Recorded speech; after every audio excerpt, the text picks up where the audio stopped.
तरीका से सुरजी ने जवाब दिया, बोली महाराज या तो ढोला वापस करवा दो या फिर सौत को घर से निकाल के बाहर कर दो।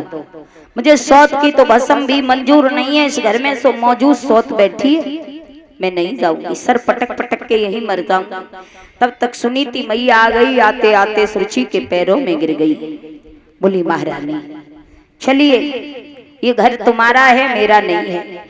आज से तू घर इस घर की महारानी है, मैं इस घर की दासी बनकर रहूंगी। चलो समारो जा घर को, मैं तेरी दासी बन जाऊंगी।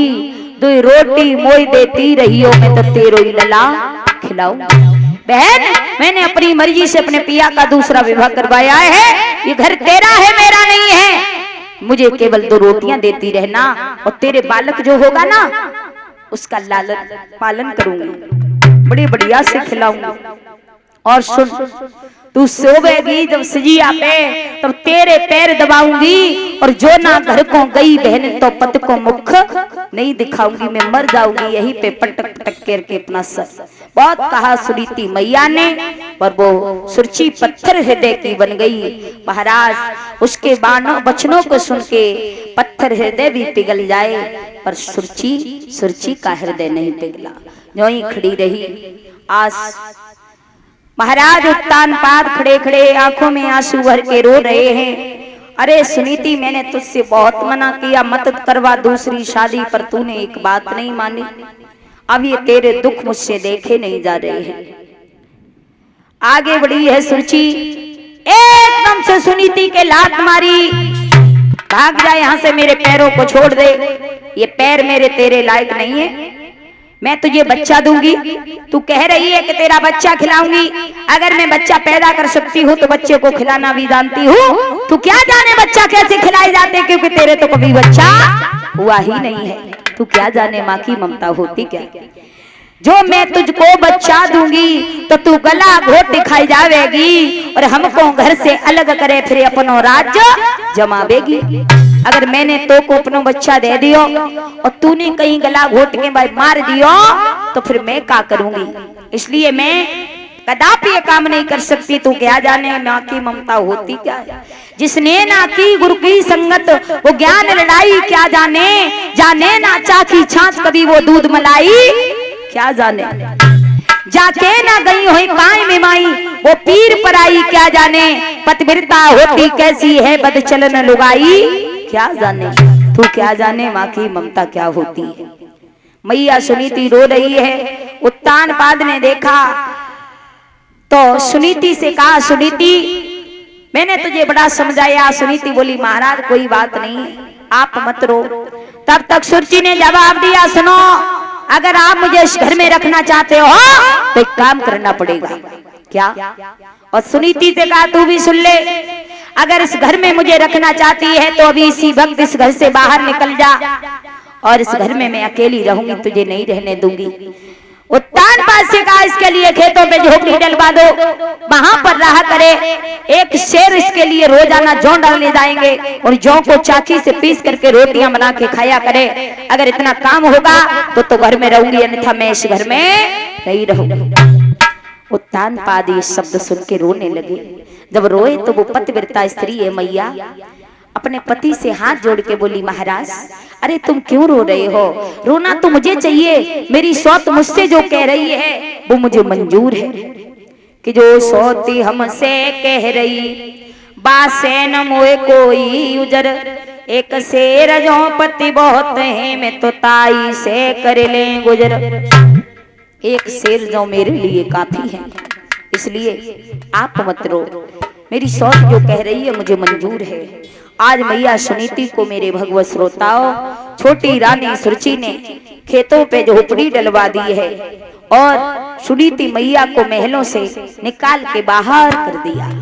आज एक संतान के खातिर एक पतिव्रता स्त्री महलों की महारानी और कहां आज दासी बन के फटी सी साड़ी पहन के और झोपड़ी में खेतों की ओर चली है, रोती जा रही है। परमात्मा कैसा लिख दिया है मेरी किस्मत में तुमने लेख, जो अभी तक मिटाए नहीं मिट सकता। इतने दिन हो गए, आज रोती रोती सुनीति मैया झोपड़ी पे पहुंच गई।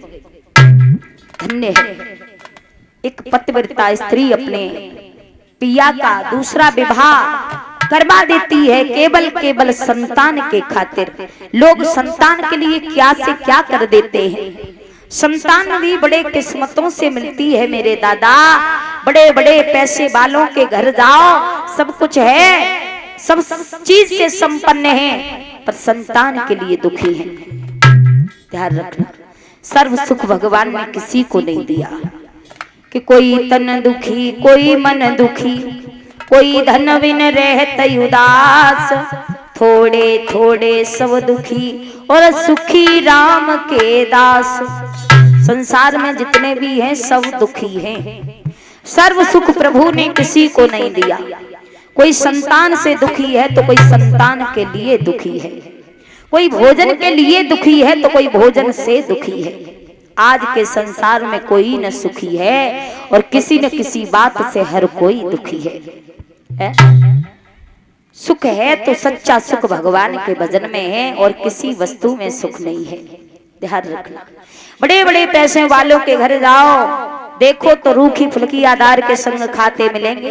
कहेंगे भैया कछु कमीने का बात, रूखी फुलकी पतरी पतरी दार के संग वे बिना चुपरी खाए रहे हो हैं।